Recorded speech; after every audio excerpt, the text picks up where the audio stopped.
I'm Azaria Tagaya, and this is Nightline, news making the headlines. Power of voters will determine budget 2023 approval, says PM. And Tun Dr. Mahathir extends olive branch to Datuk Sri Anwar for GE15.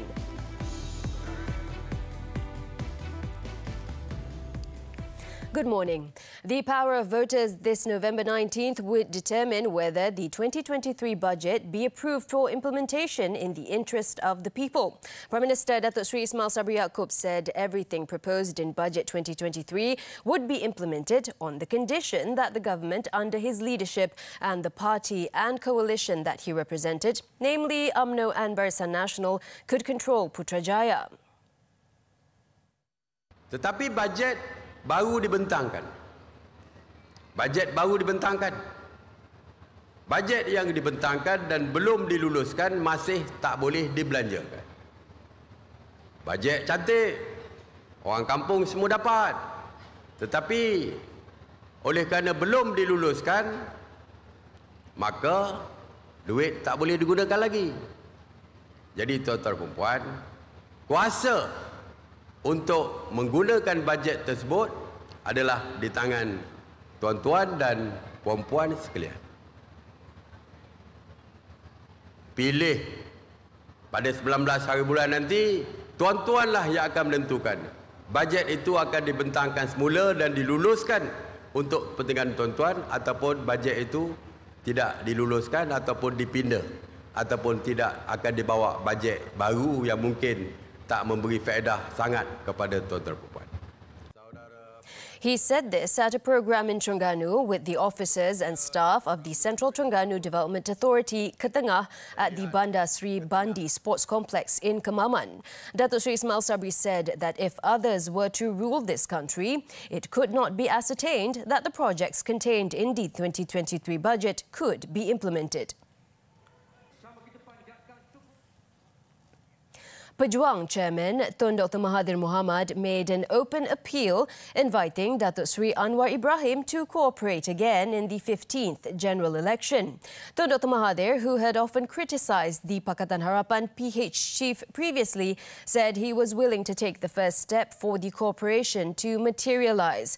Datuk Sri Anwar, who is PKR president, in a spontaneous reaction said he was open to holding discussions with Tun Dr. Mahathir, who is also Gerakan Tanah Air GTA Chief.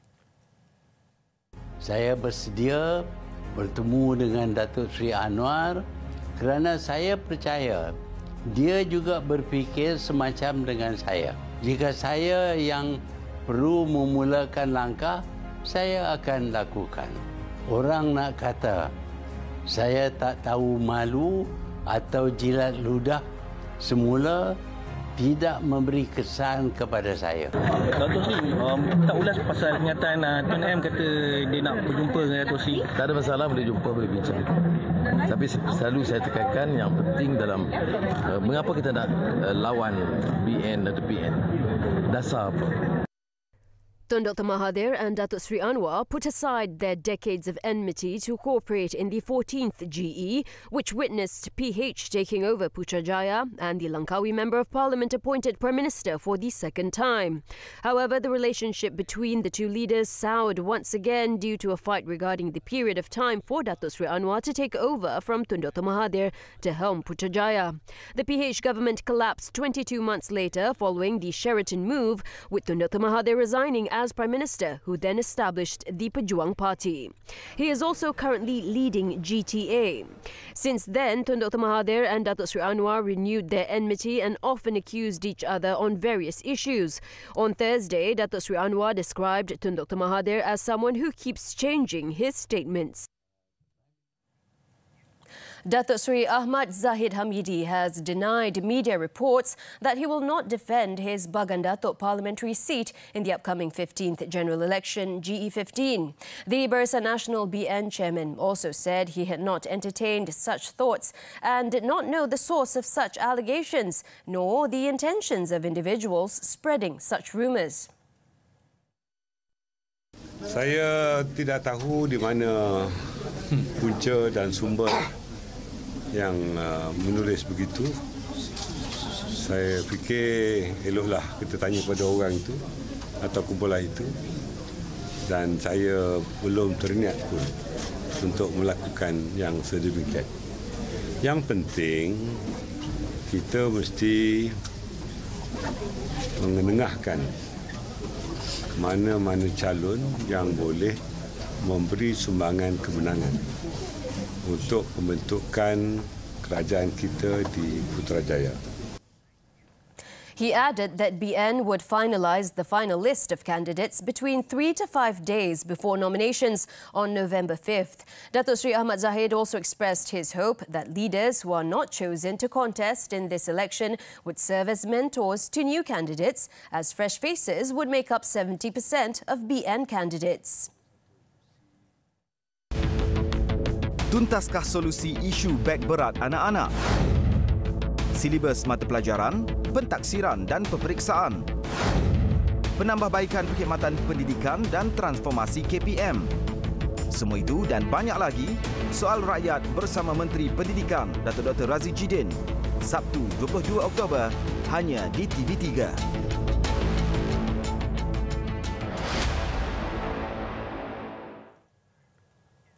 Now, Malaysia recorded an inflation rate of 4.5% in September, which is lower than the 4.7% recorded in August. On a month-on-month comparison, September's inflation continued to moderate to 0.1% from 0.2% in August.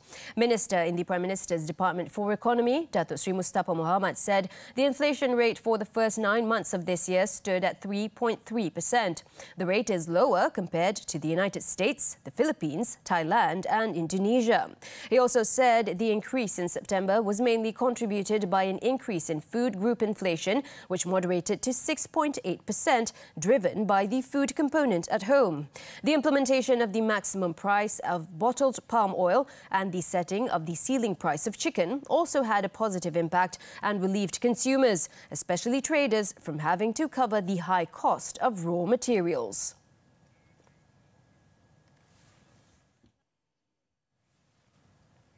The Health Ministry has confirmed the detection of a small wave of COVID-19 infections with the Omicron XBB subvariant in the country.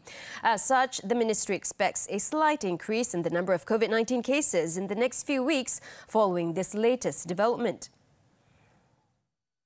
Sejauh mana ia meningkat, pegawai-pegawai saya di Kementerian Kesihatan sedang membuat unjuran berdasarkan kepada model jangkitan yang kita ada sebelum ini. Dan minggu depan saya dapat memberi unjuran yang lebih tepat. Khairi, however, advised the public not to be alarmed by the development. Instead, he reminded the people to always stay vigilant as the country was still in the transition to the endemic phase. The supply of eggs nationwide is expected to stabilise by the end of this month. Domestic Trade and Consumer Affairs Ministry's Deputy Secretary-General, Datuk Roziah Abudin, said this was as the government has provided various incentives to address shortages following soaring demand.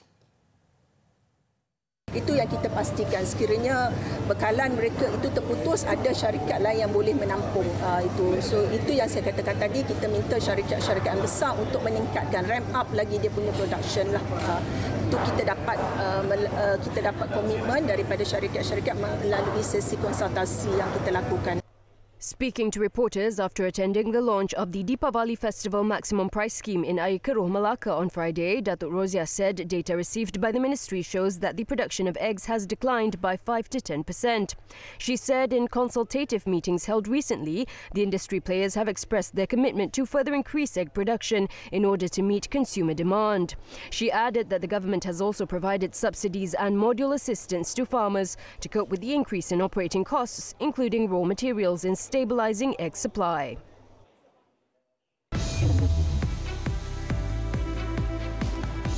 When we come back, ex-Pakistan PM Imran Khan barred from elections for 5 years. Stay with us. Tuntaskah solusi isu beg berat anak-anak? Silibus mata pelajaran, pentaksiran dan peperiksaan. penambahbaikan perkhidmatan pendidikan dan transformasi KPM. Semua itu dan banyak lagi, Soal Rakyat bersama Menteri Pendidikan Datuk Dr. Razzie Jidin, Sabtu 22 Oktober, hanya di TV3.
Back now with news from the foreign front. British former Chancellor Rishi Sunak on Friday gained early momentum over Boris Johnson in the race to be Britain's next Prime Minister, as at least 10 more MPs publicly declared for the ex-Chancellor in the morning. The new backings put his public support above 50 and greater than that for Johnson. However, at lunchtime, Defence Secretary Ben Wallace ruled himself out of running and said he was leaning towards support of his former boss, although he did have reservations. Later, Levelling Up Secretary Simon Clarke became the second cabinet minister to publicly declare he wants Johnson to replace Liz Truss. However, even once whips and other party figures who have to remain publicly neutral are included, Sunak was still believed to be narrowly ahead of the former Prime Minister, while Commons leader Penny Mordaunt was trailing Sunak and Johnson by a significant margin. So far, no candidate has formally declared a bid to enter the contest to be the next Tory leader and Prime Minister, but early momentum is often crucial to win over wavering MPs. Former Pakistan Prime Minister Imran Khan has been disqualified from running for political office for 5 years after the country's election commission ruled he misled officials about gifts he received from foreign leaders while in power.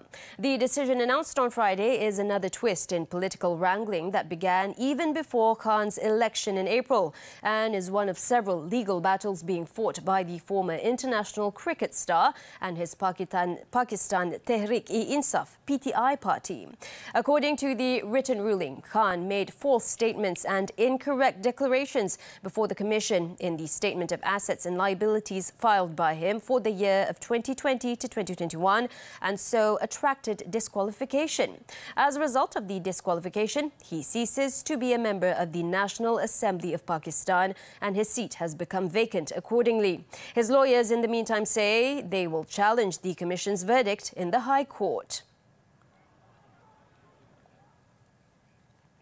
In another development, the number of children in Indonesia who had died from acute kidney injury, AKI, rose to 133 from the 99 reported previously. According to the country's health minister, the deaths were among a total of 241 cases in 22 provinces, and most patients were children under the age of 5. It was reported that some medicinal syrups available in Indonesia contained ethylene glycol and diethylene glycol, ingredients that have been linked to fatal AKI in children. Indonesia has temporarily banned sales and prescription of all syrup-based medications and formed an expert team comprised of local health and pediatric officials and World Health Organization representatives to look into the AKI spike among children. The country's Food and Drug Agency has also named 5 locally made products which contained excessive levels of ethylene glycol and has ordered the producers to pull them out of circulation and destroy all remaining batches.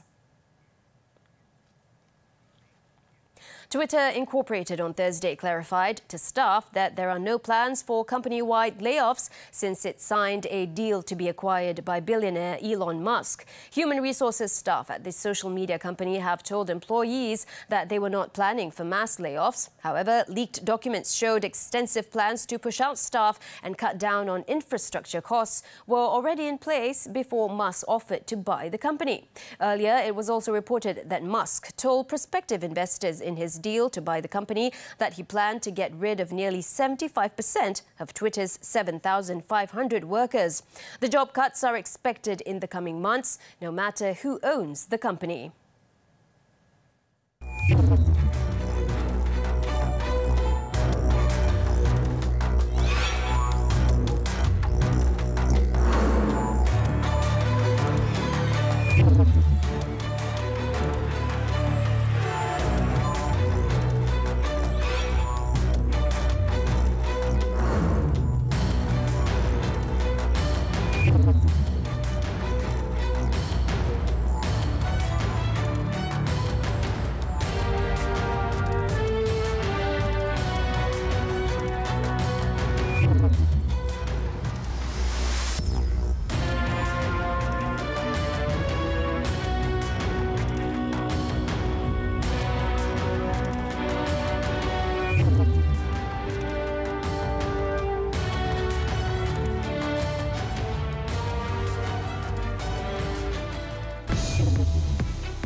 The Denmark Open, Sun Huat and Shreven advanced to the semis. Sports when we return.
on to sports. Mixed doubles shuttlers Goh Sun Huat and Chevon Lai scored a first when they stunned Olympic Games bronze medal winners Yuta Watanabe and Arisa Higashino of Japan to enter the Denmark Open semi-finals. The independent shuttlers pulled off a fantastic 21-18, 21-14 win to beat the Japanese pair for the first time in 5 attempts. They will face the winners of the match between reigning world champions Zheng Siwei, Huang Yaoqiong of China and Tom Gekel and Delphine Delroux of France in the semi-finals next. Meanwhile, world champions Aaron Chia, So Woo-yik also continued their brilliant run after beating Indian pair R. Satwik Sairaj and Chirag Shetty to march into the semi-finals.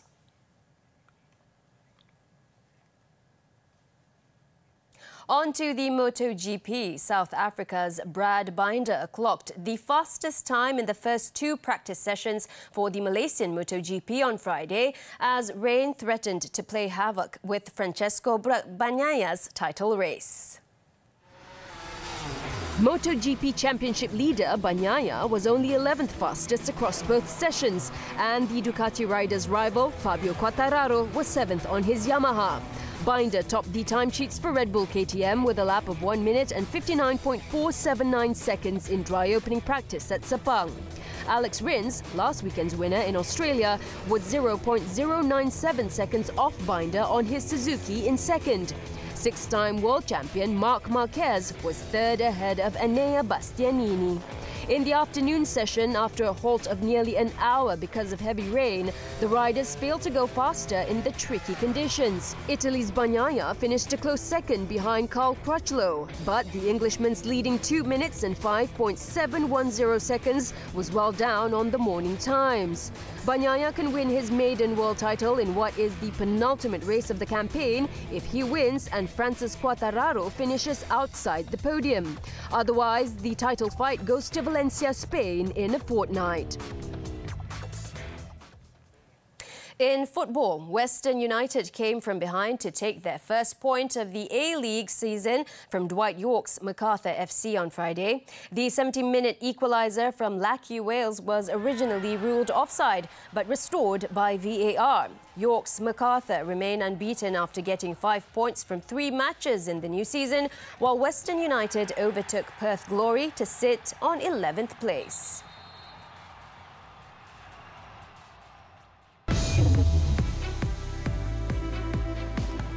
Up next, smuggled items worth more than 10 million ringgit seized. Stay tuned.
With more home news. The Pulau Pinang Customs Department has seized more than 10 million ringgit worth of smuggled cigarettes, liquor and firecrackers, inclusive of unpaid taxes, during a raid at a warehouse in Seberang Perai Tengah on October 4th. Pulau Pinang Customs Department Director Hamisan Khalib said the suspects involved had attempted to manipulate the customs document by falsely declaring the items as supplies of tissue paper. The shipment, believed to be from Vietnam, arrived in Pulau Pinang on October 2nd. During the raid, 5 individuals were unloading the trade from a container. Following checks, authorities discovered some 13 million cigarettes, 21,000 tins of liquor and 7 cartons of firecrackers in 2 bonded lorries and inside the warehouse. All the 5 detained, aged between 35 and 46, have been charged at the Bukit Mertajam Magistrates Court. The case is being probed under the Customs Act and the Excise Act. A barber was charged at the Ipoh Magistrates Court with the murder of his girlfriend last week. However, no plea was recorded from M. Krishna Kumar after the charge was read before Magistrate Jessica Dimas, as a murder case remains under the purview of the High Court. The 24-year-old was charged with causing the death of 23-year-old M. Shankavi between 3:11 a.m. on October 8th and 5:25 a.m. on October 12th. The charge under Section 302 of the Penal Code provides for the death penalty if convicted. The court set December 16th for mention. Earlier, it was reported that police discovered the woman's body in a bush after receiving a call about a vehicle that had crashed near a drain. When police arrived at the scene, they found the decomposed body about 2 meters from where a Proton Iswara aerobac had crashed. The post-mortem revealed that the cause of death was strangulation. In Selangor, a property manager pleaded not guilty in the Petaling Jaya Magistrates Court to committing mischief by killing 3 cats after throwing them out of a 15th floor unit of an apartment building. 44-year-old Chan Kam Kin was charged with committing the offence on October 17th. He was charged under the Penal Code for mischief by killing or maiming an animal. He faces imprisonment of up to 3 years or a fine or both if found guilty. Magistrate Zafran Rahim Hamzah allowed bail of 4,000 ringgit with 1 shorty. The court set January 25th for mention.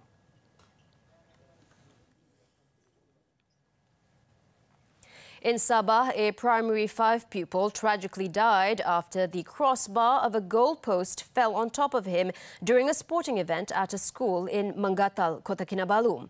In the 12:20 p.m. incident, the 11-year-old boy sustained serious injuries and was confirmed to have died at the Likas Hospital. The incident had gone viral on social media after a video of paramedics and policemen attending to the victim was posted online.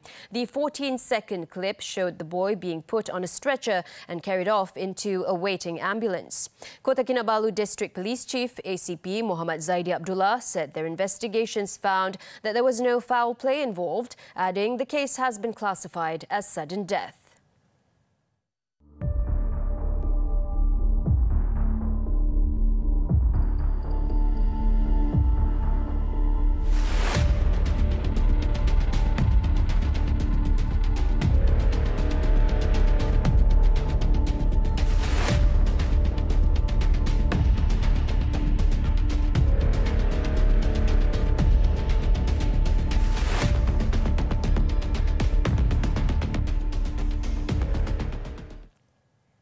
Well, that wraps up Nightline this time around. Before we leave, let's take a look as the River of Light show returns to Liverpool's waterfront, which features 10 multimedia artworks and follows a 2-kilometre loop. The installations include a mix of brand new, never-before-seen commissions, as well as existing artworks which have not been on display in the city before. With that, I'm Azaria Tagaya. Thank you for watching and have a great weekend.